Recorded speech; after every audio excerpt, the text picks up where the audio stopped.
ഇത്തരത്തിലുള്ള ഒട്ടേറെ പ്രതിസന്ധികളാണ് നമുക്ക് നേരിടേണ്ടി വന്നത്. അത്തരം പ്രതിസന്ധികൾ ഒരു നാടിനുണ്ടായാൽ, ഒരു സംസ്ഥാനത്തിനുണ്ടായാൽ, ആ സംസ്ഥാനത്തിൻ്റെ കൂടെ ചേർന്ന് നിന്നുകൊണ്ട് അതിൽ നിന്ന് അതിജീവനം നേടാൻ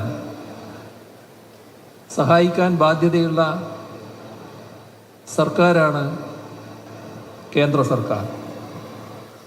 പക്ഷേ നിർഭാഗ്യമെന്ന് പറയട്ടെ,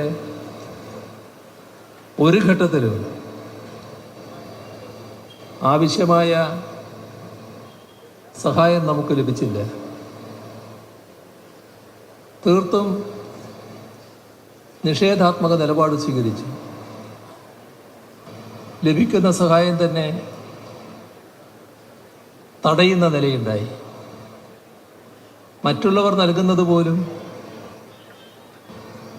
തങ്ങളുടെ അധികാരം ഉപയോഗിച്ച് തടയുന്ന നിലയുണ്ടായി. തകരട്ടെ,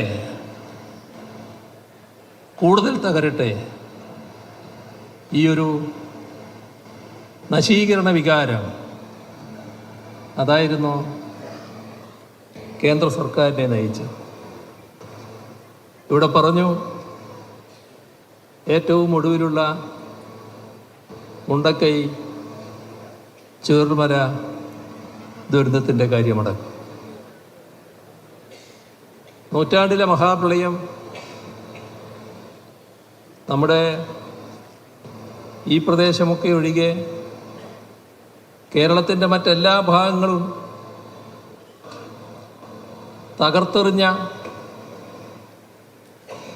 പ്രകൃതി ദുരന്തമായിരുന്നു. ലോകമാകെ എങ്ങനെയാണ് കേരളം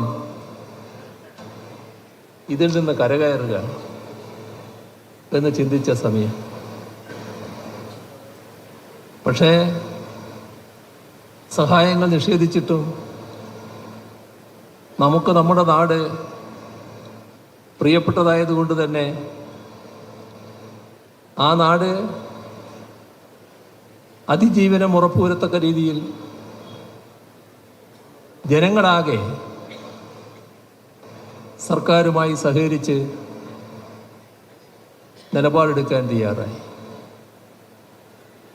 പിന്നീട് രാജ്യവും ലോകവും ആശ്ചര്യത്തോടെയാണ് കേരളത്തെ നോക്കിക്കണ്ടത്. എങ്ങനെ ഈ രീതിയിൽ അതിജീവിക്കാനായി? ഒരു കാരണം മാത്രമേ അതിനുള്ളൂ. നമ്മുടെ നാടിൻ്റെ ഒരുമ, ജനങ്ങളുടെ ഐക്യം ഏത് പ്രതിസന്ധിയെയും അതിജീവിക്കാനുള്ള കരുത്തായി മാറുകയായിരുന്നു. കേന്ദ്ര സർക്കാർ നിഷേധ നിലപാട് സ്വീകരിച്ചിട്ടും കേരളം പുറകോട്ട് പോയില്ല. തകരട്ടെ എന്നാഗ്രഹിച്ചെങ്കിലും വിവിധ കാര്യങ്ങളിൽ ഇതാ രാജ്യത്തിൻ്റെ മുന്നിൽ നമ്പർ 1 എന്ന് പറഞ്ഞുകൊണ്ട് കേരളത്തിന് കേന്ദ്ര ഗവൺമെൻറ്റേതായ അവാർഡുകൾ ഒന്നിനു പുറകെ ഒന്നായി കേന്ദ്രത്തിന് തന്നെ നൽകേണ്ടി വന്നു. നമ്മുടെ ദുരന്തങ്ങളെ അതിജീവിച്ചതിന് മാത്രമല്ല, ജനങ്ങൾ തങ്ങളെ ഏൽപ്പിച്ച LDFനെ ഏൽപ്പിച്ച ആ ഉത്തരവാദിത്വം, അതിനോട് ആകാവുന്നത്ര നീതി ചെയ്ത് കേരളത്തെ പുരോഗതിയിലേക്ക് നയിക്കാനാണ് സർക്കാർ ശ്രമിച്ചത്.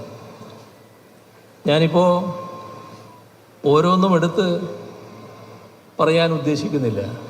കാരണം നിങ്ങൾക്കെല്ലാവർക്കും അറിയാം, 11 മണിക്ക് ഇതിൻ്റെ ഭാഗമായി തന്നെ വെച്ച പരിപാടിയുണ്ട്.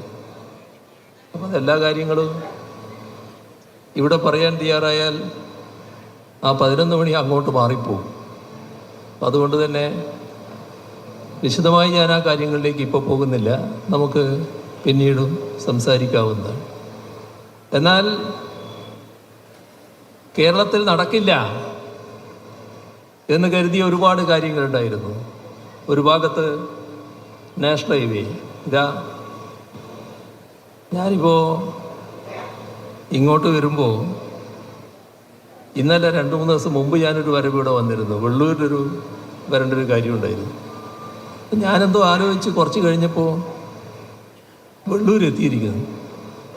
അപ്പം അതങ്ങനെ അത്രയും സമയം ഇപ്പോൾ വേണ്ടതുള്ളൂ. അന്ന് ഞാൻ വീട്ടിൽ നിന്നാണ് വന്നത്, എന്നിട്ടും വെള്ളൂരെത്താൻ വലിയ സമയം എടുത്തില്ല. ഇപ്പോൾ പിലിക്കോടെത്താനും അതേ നേരം തന്നെ. ഇന്നലെ ശശീന്ദ്രൻ മിനിസ്റ്റർ എന്നോട് പറഞ്ഞു, നിങ്ങൾ നേരത്തെ പുറപ്പെടണ്ട, നിങ്ങൾക്കാകുമ്പോൾ 40 മിനിറ്റേ വേണ്ടി വരൂ എന്ന്. എന്നാലും ഞാൻ കുറച്ച് സമയം കണക്കാക്കി തന്നെ പുറപ്പെട്ടു. പഴയ റോഡുകളെല്ലാവരും ഇപ്പോൾ നമ്മുടെ മുന്നിലുള്ളത്. ആകെ പൂർത്തിയായുള്ള നാഷണൽ ഹൈവേയുടെ സ്ഥിതി ആലോചിച്ച് നോക്കൂ. അതിൻ്റെ സംഭവങ്ങളിലേക്കൊന്നും ഞാനിപ്പോൾ കടക്കുന്നില്ല.